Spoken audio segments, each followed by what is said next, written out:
ఒక చిన్న కథ. ఒక ప్రాచీన సాంప్రదాయం కలిగినటువంటి ఒక పండితుని కుమారుడు ఉన్నాడు. నిరంతరం కూడాను ఆ తండ్రి వల్ల సంధ్యావందనం చేర్చుకోవటము, గాయత్రి మంత్రాన్ని జపించడము, ఈ విధమైనటువంటి పవిత్రమైనటువంటి మార్గంలో తన జీవితాన్ని గడుపుతూ వచ్చాడు. Tell me your company, I shall tell you what you are. ఈ దుస్సంగం ఒకటి చేరిపోయినాడు ఈ పిల్లవాడు. ఈ బ్యాడ్ కంపెనీ వల్ల ఏమైపోయింది, ఫాదర్ నేను కూడా అమెరికాకు పోవాలా అన్నాడు. నా ఫ్రెండ్స్ అంతా పోతున్నారు, నేను పోవాలన్నాడు. ఒరే నాయన, అమెరికా లోపల మన సాంప్రదాయము, మన సిద్ధాంతము, మన యొక్క మడి, మన యొక్క ఇది సిస్టమ్ అంతా అక్కడ సరిగా ఉండదు. అక్కడ గాయత్రి మంత్రాన్ని కూడా జపించడానికి అవకాశం ఉండదు, సంధ్యావంతనం చేసుకోవడానికి అవకాశం ఉండదు. ఇవన్నీ చేస్తుంటే వీడెవరో పిచ్చి ఇండియన్ వచ్చాడు అని నిన్ను గేలి చేస్తారు, కనుక నీవు పోనక్కర్లేదు అన్నాడు. కానీ ఈ మొండి బిడ్డ చాలా పట్టుబట్టాడు. కానీ ఒకే కుమారుడు, ధనేషణ ధారేషణ పుత్రేషణ, ఈ ఈషణ ప్రేమను తండ్రిని తల్లిని ఊరివేస్తున్నాయి. ఈ కుమారుని యొక్క బాధను తట్టుకోలేక సరే ఒప్పుకున్నాడు. వెళ్ళాడు, ఢిల్లీకి వెళ్ళాడు, వీసా పాస్పోర్ట్ తీసుకున్నాడు. వచ్చింది, రేపటి దినం ఇంక వెళ్లిపోవాలి. అప్పుడే తండ్రి ఆ చిన్న పిల్లవాడిని తీసుకుని, నాయన నీవు ఎక్కడికి పోయినప్పటికీ మన కులదేవత కాళికామాతను నీవు నిరంతరము హృదయంలో చింతిస్తూ ఉంటుండు, గాయత్రీ దేవిని నీవు చింతిస్తూ ఉంటుండు. భూర్భువస్వః తత్సవితుర్వరేణ్యం భర్గో దేవస్య ధీమహి ధియో యోనః ప్రచోదయాత్, ఈ మంత్రాన్ని నీవు మర్చకుండా ఉంటుండాలి అని. సరే ఎట్టోట అమెరికాకు పోయి చేరిపోతే చాలు, అమెరికా ఏదో స్వర్గం అనుకున్నాడు వాడు. ఇండియా ఎంత పవిత్రమైనటువంటిది, ఎంత పుణ్యవంతమైనటువంటిది, పుణ్యభూమి, త్యాగభూమి, ధన్యభూమి, కర్మభూమి. అక్కడంతా ఆర్టిఫిషియల్ లైఫ్, ఆర్టిఫిషియల్ లైఫ్. సరే ఏదో చూడాలని వెళ్లిపోతున్నాడు. తండ్రి మాట తీసుకున్నాడు, నీవు ఎక్కడికి వెళ్ళినప్పటికీ తెల్లవారి సాయంకాలము సంధ్యావందనం చేయాలి. ఎలాంటి పరిస్థితుల్లోనే కూడా నీవు దేవిని మాత్రం మరవద్దు. సరే ఇచ్చాడు. ఇండియా దాటిపోతే సరిపోనుకున్నాడు. మాటకు ప్రాణము సత్యము, మాటకి ఇప్పుడు సత్యమే లేదు. పోయాడు, ఒక 5 ఏళ్ళు అక్కడ చేరిపోయాడు. 5 ఏళ్ళు చేరిపోయేటప్పటికి ఇండియన్ లాంగ్వేజ్ కూడా మర్చిపోయాడు. అమ్మతో ఫోన్ లో మాట్లాడాలంటే తెలుగు రావటం లేదు, ఏదేదో మాట్లాడుతున్నాడు. ఈ తల్లికి ఈ భాష తెలియదు పాపం. ఈ ప్రాచీన సాంప్రదాయంతో ఉన్నటువంటి తత్వంలో ఆమెకు ఏమాత్రము ఈ ఆధునికము తెలియదు. సరే తండ్రికి ఇచ్చింది.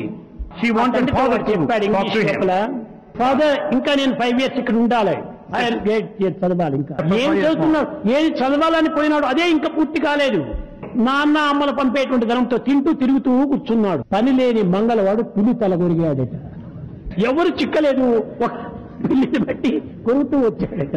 ఈ విధంగా కాలం తిరుగుతూ వచ్చేసాయి. తర్వాత తల్లికి చాలా సీరియస్ అయిపోయిందని టెలిగ్రామ్ ఇచ్చాడు తండ్రి. శివాన్ని ఇస్తే వదిలిపెడితే ఇంక మరి ఇండియా కూడా రాడని, తల్లికి సీరియస్ గా ఉంటుంది, వెరీ డేంజర్, కమ్ ఇమీడియట్లీ అన్నాడు. కానీ పోకపోతే తిరిగి డబ్బు పంపిస్తాడో లేదో నాన్న అని భయంతో వచ్చాడు. ఏమో వస్తున్నాడని తల్లిదండ్రులు చాలా ఆనందించారు. జాబ్ లో కూడా నేను తల్లిని మర్చటం లేదు, గాయత్రి పూజ చేస్తున్నాను అని అనేక అబద్ధాలంతా రాస్తూ వచ్చాడు. ఏరు డ్రోమ్ లో పోయి తండ్రి రిసీవ్ చేసుకున్నాడు, పెట్టుకున్నాడు. నేరుగా ముందు కాళికాదేవి దగ్గరికి వెళ్ళాడు. ఎందుకంటే పంపించేటప్పుడు ఆమె ఆశీర్వాదాలతో పంపించాడు. ఆమె యొక్క ఆశీర్వాదం తీసుకుని ఇంటికి తీసుకుని పోవాలని తండ్రి యొక్క ఆశ. పాపం అక్కడికి పోయా, నాయన నమస్కారం చేయరా అన్నాడు. మమ్మీ అమారు మేడం అని అడిగాడు. How are you madam? తండ్రికి కోపం, నీ పిండం అన్నాడు వాడు. ఏమిటి మేడం, ఇలా నువ్వు నేర్చుకుని రావటము, ఇలాంటి వాడు నా కొరికే కాదు, బయట వెళ్ళిపోమన్నాడు. ఈ విధంగా పోయి తల్లిని దేవత అని అనడానికి వీళ్ళు కదా, హౌ ఆర్ యు మేడం, నీకు ఎంత పొగురు, ఇది మానవత్వమా, నిజంగా ఇది చదువుకున్నటువంటి వారి లక్షణమా, రాక్షస లక్షణం. అలాంటి వాళ్ళు ఎంత చదువు చదివినప్పటికీ వీళ్ళు మానవులే కాదు, ఇలాంటి పిల్లలుగా తయారైపోతున్నారు ఈనాడు. కనుక మొట్టమొదట నైతికం కావాలి, మోరల్.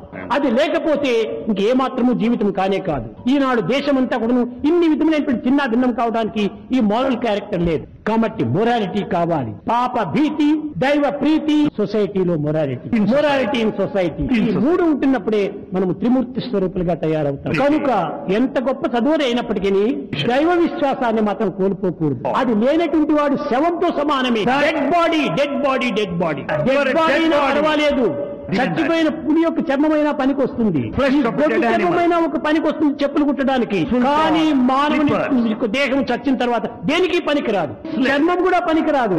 అలాంటి మానవత్వంలో దివ్యమైనటువంటి ఒక కీర్తిని సంపాదించుకోవాలి. అది ఐడియల్ లైఫ్.